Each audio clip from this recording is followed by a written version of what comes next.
every great platform has a great IDE. And I'm happy to announce today the general availability of AWS Cloud9, yeah? Which is a fully managed cloud IDE for writing, running, and debugging code that is actually pretty spectacular. And to actually show you more of Cloud9, I would like to invite on stage Claire Ligiori, Senior Software Engineer at Amazon Web Services, who's going to talk to you more about Cloud9.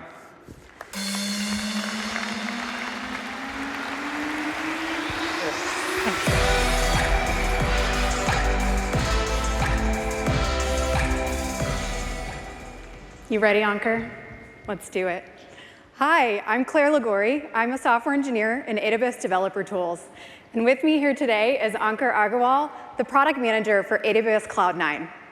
We are super excited to be here on stage at reInvent today. And we're going to give you a quick demo of Cloud9. We're really excited to show you everything that we love about this IDE. So let's get started. This is AWS Cloud9. This is Ankur's Cloud9 environment, which we're able to pull up on any browser, like on this computer on stage. Ankur and I have been working on some side projects together recently, which I want to walk you through.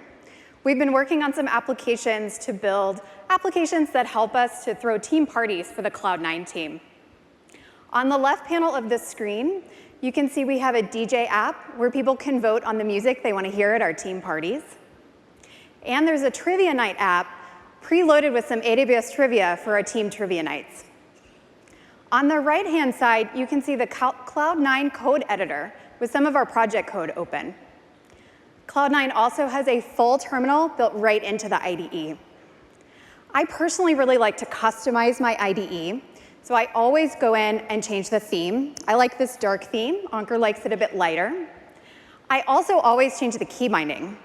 Emacs is the obvious right choice here. I'm a diehard user, but Ankur likes the default. The other thing that I really like about Cloud9 is the number of languages and syntax highlighters that come pre-installed. We've mostly been working in JavaScript and Ruby, but we've also been experimenting with Python and Golang.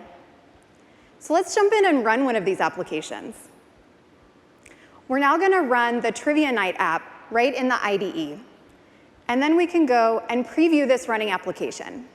So without having to install Ruby or Rails on the stage computer, we're able to jump in and make sure we've got the right AWS Trivia installed. So that was our Trivia Night app.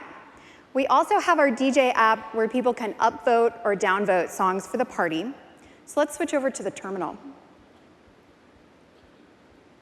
We have the list of songs that people can vote on stored in a file in S3. So Ankur is now using the AWS CLI to download it. The CLI was really easy to get started with because it comes pre-installed with all of our AWS account credentials. So let's go ahead and open up that file. And Ankur, I think this is your personal playlist. That's a lot of Britney Spears.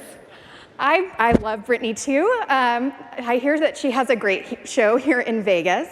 And another thing with a fantastic show here in Vegas this week is serverless applications.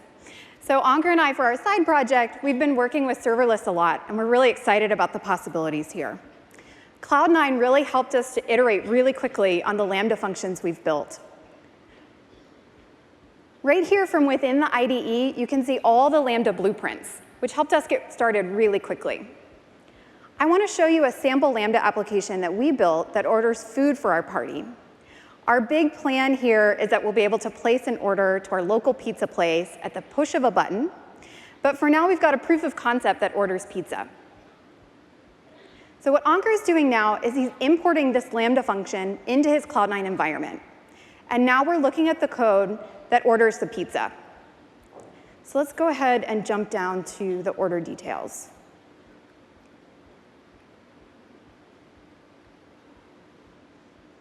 So because this is a proof of concept, we currently have our order hard-coded to 2 pepperoni pizzas. So we've got that set. But we want to throw a party here at reInvent. So we're going to change the address from Amazon headquarters to the MGM Grand. And we should probably test this before we actually place an order. So we'll set a breakpoint and run the debugger. We're going to run this with the run local option. What that means is that we're actually testing out what our code would do if we ran it directly in Lambda. So let's see how we did. So we'll turn on debugging, go to run. So our debugger hit the breakpoint. So we'll scroll down and look at the variables, make sure we made the right change. Perfect. So you can see the MGM Grand, we have the right address. So we'll go ahead and resume this and let it run. Awesome. So our test order was successfully placed, but of course this was just a test. Before we push this to production, I want to go in and review Ankur's change. So Ankur, can you share your Cloud9 environment with me?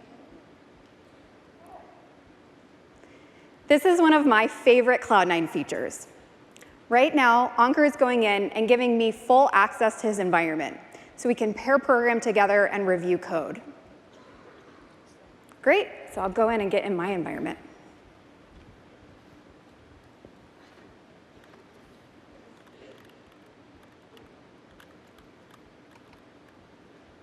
OK, I'm logged in. So what you're seeing now is my screen is on the left-hand side with my blue theme, and Ankur's is on the right-hand side in the light theme. You can see our initials on the upper right corner of the screen, which means we're both online in this environment. We can also hover over each other's cursor and see what code we're looking at. Ankur and I use this a lot to pair program. So I can go in and highlight some lines on the screen, and then they show up on Ankur's screen in purple. Wait, I'll do that. OK. Finally, my first chance to write production code. Yeah? Whoa, small characters. OK, fine, what do you need to do, Claire? So what I want you to do is, Ankur and I use this to pair program a lot. Is there a change that you want to make? Oh, yeah, there needs to be beer with the pizza. Obviously. So one of the things that Ankur and I like to do is chat within the Cloud9 IDE. OK. So go ahead on the right-hand side of the screen. Go ahead and tell Ankur that you're going to make a change. OK. So Werner says, hey, Ankur, I have one more thing to add. I wonder what that could be. And Ankur says, go for it. So Werner, on the left-hand panel, go ahead and make your change. Wait, I'm getting old. So as Werner's typing, you can see that his changes are showing up on Ankur's screen on the right-hand side. And Cloud9 autocomplete is popping up, helping him to fill in the right order parameters. So it looks like he's added our 2 beers. OK, thank you. Thanks, Werner.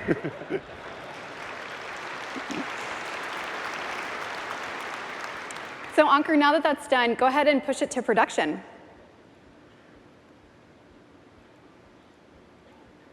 So what Ankur's doing now is he's taking the changes that Werner made in our local environment and deploying them to Lambda. And then we can go and actually run these changes, actually invoke this function. So we're going to select Run Remote and really place our production order. Awesome. So our production order was placed, and pizza and beer are on the way. Thank you so much. Please check out AWS Cloud9 in the console later today.